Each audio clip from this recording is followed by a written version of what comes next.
So something of a stir has arisen after Prime Minister's questions yesterday, when in spite of Diane Abbott's reported 46 bobs in the chamber, a way of signalling one's intent to ask a question, the Speaker didn't select her. It's been more widely suggested that this was a disappointing decision from Mr Speaker, considering the unpleasant remarks made about her by the Tory donor Frank Hester.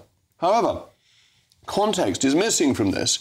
Prime Minister's questions is half an hour, and the Speaker has to get through the entire order paper, including 6 questions from the Leader of the Opposition and 2 for the SNP Commons leader. If people have a problem with the way things unfolded yesterday, it's a procedural matter rather than the Speaker doing anything wrong. Well, my commentators are still with me. Paul, you know procedure in the House of Commons. The draw is done every week, and yesterday's draw had almost overwhelmingly opposition people. I think it was 11 opposition, 4 Conservative.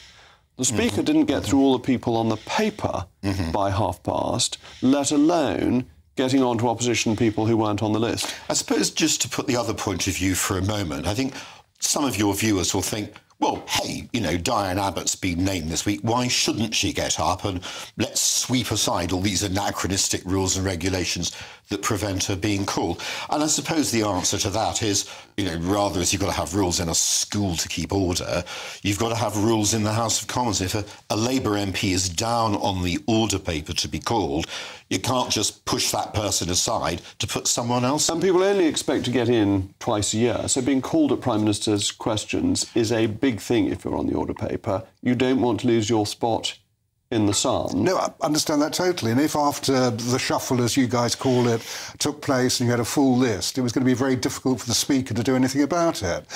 I just think in a case like this, where almost the entire of Prime Minister's questions was about Diane Abbott, it seems particularly sad that Diane Abbott didn't have a chance to question the Prime Minister when the whole debate was about her.